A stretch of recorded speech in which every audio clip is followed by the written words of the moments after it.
Richard didn't knock when he opened the bedroom door. He stood there for a moment, with one hand still on the handle, as if he had walked in and forgotten why. Downstairs, someone laughed too loudly at something that wasn't funny. Glasses clinked. A piano track drifted up through the vents. Chloe sat beside me on the bed, knees pulled to her chest, her phone hidden beneath a blanket that smelled faintly of laundry detergent and dust. She'd stopped crying 10 minutes earlier, but her breathing still came unevenly, catching now and then in her throat. Richard looked at both of us. Not suspicious, not angry. Careful. "The tea's getting cold," he said. His voice had the same calm tone he used with waiters and receptionists and people whose names he never remembered. It was one of the things I used to love about him, that measured patience, the sense that nothing could shake him. Standing there now, I realized it wasn't patience at all. It was control. "I'll be down in a minute," I said. Chloe had a headache. A pause. His eyes moved briefly toward her. She lowered her head immediately. "Of course," he said. He should have left then. Instead, he lingered another second, studying me with an expression so neutral it became impossible to read. Then he smiled lightly. "You should drink it while it's hot." He closed the door behind him. Neither of us moved until his footsteps faded across the landing. Chloe grabbed my wrist hard enough to hurt. "You can't go down there." "I know." "No, you don't."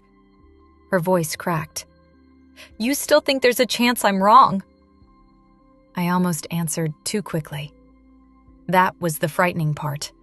Some stubborn part of me still wanted an explanation that made sense. A misunderstanding. Medication. Paranoia. Anything except the truth sitting between us. 3 hours earlier, she'd walked into my office at home, pale and shaking, and dropped her phone onto my desk. "Don't drink anything he gives you tonight." At first, I thought they'd argued again. Richard had spent the last year trying to discipline her into becoming someone quieter, cleaner, easier to manage. He called it structure. She called it surveillance. Then she showed me the photograph. A small brown bottle inside his desk drawer. No label. Latex gloves beside it. After that, came another photo. Then screenshots, search history, insurance documents. "How long have you been looking through his things?" I'd asked. "A while." A while turned out to mean 7 months. Children notice changes before adults do. Adults explain them away. Chloe noticed Richard stopped drinking from glasses after pouring wine for both of us. She noticed he kept financial paperwork locked when he never used to care. She noticed him asking questions about my migraines, my medication, whether I ever mixed prescriptions with alcohol. I noticed none of it. Or maybe I noticed and chose not to look too closely. Downstairs, another burst of laughter rose through the floorboards. Richard's business dinners always followed the same choreography. Expensive scotch, catered food nobody finished, conversations about markets and acquisitions, and people who'd been ruined but deserved it. Men loosening ties while pretending not to compete with each other. I looked at Chloe. "How sure are you?" She stared at me like the question insulted her. Then, quietly, "Mom, I watched him pour it." Something inside me shifted then. Not dramatically. No cinematic revelation. Just a small, terrible realignment. Like a bone settling into the wrong place. My phone rested in my cardigan pocket. 10 minutes earlier, while Chloe locked the bedroom door, I'd called emergency services and left the line open without speaking. I didn't know if anyone was listening. I barely knew what I expected them to do. I stood. Chloe immediately grabbed my sleeve again. "Don't. If I panic, he'll know. He already knows." That, too, might have been true. I crouched in front of her and brushed hair away from her face. She looked younger when frightened. Not 16, 12 maybe. There were faint crescents on her palm where she'd pressed her nails into her skin. "Listen to me carefully," I said. "If anything feels wrong, you lock this door and you call the police again yourself. Understand?" Her eyes filled immediately. "You think he'll hurt you?" I wanted to say no. Instead, I kissed her forehead and said, "Stay upstairs." The house smelled of citrus cleaner and roasted meat. Someone had opened the back patio doors despite the cold, and evening air moved through the kitchen in soft drafts. Richard stood near the island, refilling a guest's glass, relaxed enough to look careless. When he saw me, he smiled with visible relief. There it is, I thought. Not love, not concern. Relief. He crossed the room and touched the small of my back as I approached. The gesture was gentle, familiar, perfectly calibrated for an audience. "You feeling better?" "A little." "Good." On the counter beside the stove sat a porcelain cup with a thin line of steam curling from the surface. Chamomile, honey, lemon. Exactly the way I drank it. I looked at the cup too long because Richard said lightly, "I promise it isn't poison." A few guests laughed. So did I. That was the moment I became certain. Not because of the joke itself, because of how quickly he watched my reaction after making it. Tiny things reveal people, not the statement, the timing. He handed me the cup. His fingers were warm. Around us, conversation resumed in fragments. Someone arguing about interest rates, someone asking where the bathroom was, a woman describing Florence in exhausting detail. Ordinary life continuing inches away from catastrophe.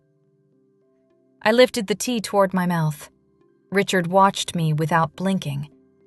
And suddenly I understood something that made my skin go cold. He had rehearsed this moment privately. Maybe many times. He'd imagined my expression, imagined tomorrow morning, imagined the phone calls afterward and the performance of grief he would give. I lowered the cup. "You first." The words came out softly. He smiled immediately, but there was delay behind it now, like an actor missing his mark by half a second. "What?" "You made it sound amazing." I tilted the cup slightly toward him. "Try it." "Oh, come on. You know I hate tea that's too sweet." "I made it for you." "And I'm sharing." One of the men nearby grinned. "That's marriage, buddy. No escape." A few people chuckled politely. Richard didn't. His attention stayed fixed on me, assessing, calculating. For the first time since I'd known him, he looked genuinely uncertain. Then he laughed again, a little louder than before. "You're being dramatic." The room had begun to notice us now, though nobody yet understood why. Conversations thinned at the edges. People glanced over, then back away. I kept holding the cup out, not pushing, not accusing, just waiting. Richard's jaw tightened briefly. And there it was again. Not rage, not panic. Annoyance. As though I'd disrupted a schedule he'd worked very hard to maintain. Finally, he took the cup from my hand. Silence settled slowly across the kitchen. He raised it halfway. Stopped. In another life, maybe he would have recovered the moment, taken the sip, trusted the dosage, trusted himself. But fear does strange things to intelligent people. especially when they realize someone else can see behind the performance. A bead of tea slid over the rim onto his hand. He set the cup down too hard. Liquid splashed across the marble. "This is ridiculous," he said. Nobody answered. His face had changed, not transformed into something monstrous. That would have been easier to understand. It was worse than that. The charm was still there, but exhausted now, slipping out of place, like makeup under harsh lighting. Then someone knocked at the front door. Not aggressively, just once. Richard turned toward the sound so quickly it felt involuntary. A second knock. One of the guests started toward the hallway, but Richard said, too sharply, "I'll get it." He barely made it 3 steps before 2 uniformed officers entered through the open doorway behind him. Everything afterward became fragmented in my memory. Questions. Chloe standing at the staircase, clutching her phone with both hands. Richard speaking calmly at first, then too calmly. An officer separating us into different rooms. One detective asking me, very gently, whether I had consumed anything that evening. Another opening Richard's office downstairs. I remembered the strange embarrassment of it all. The guests avoiding eye contact. Half-finished drinks abandoned around the house. Someone quietly leaving through the patio without saying goodbye. The bottle was still in his desk drawer. That shocked me more than anything.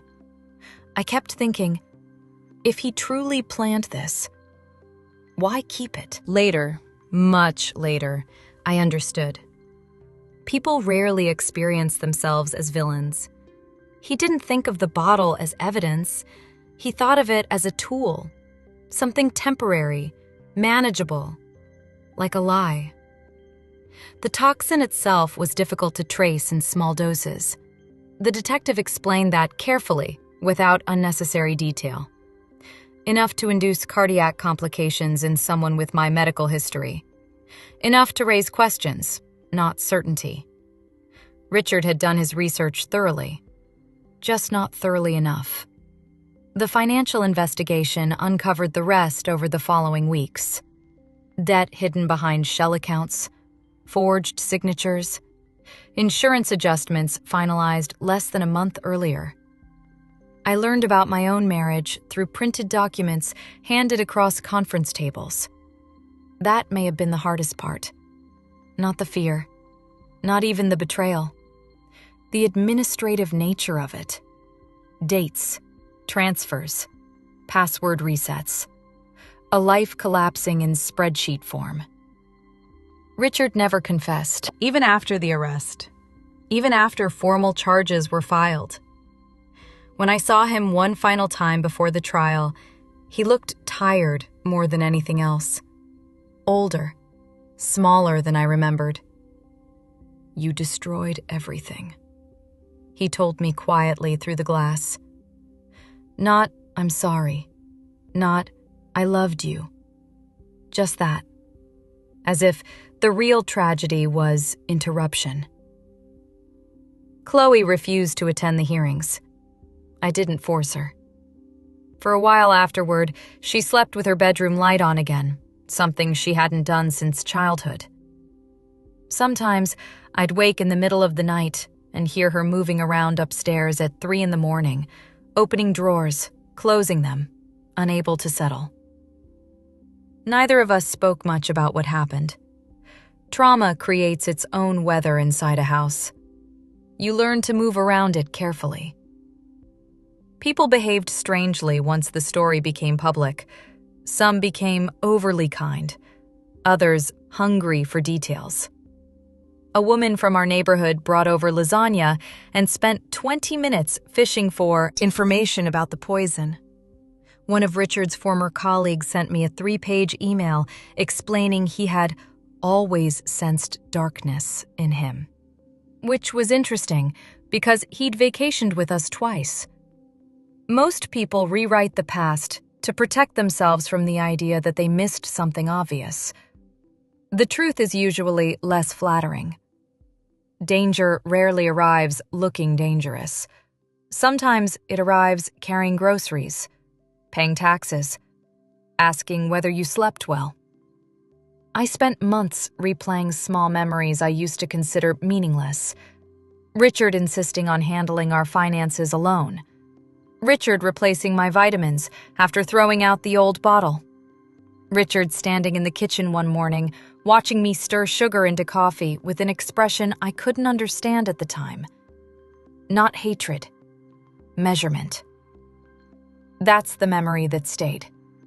Not the police cars, not the arrest. Just a man quietly watching his wife calculate how much sweetness she preferred.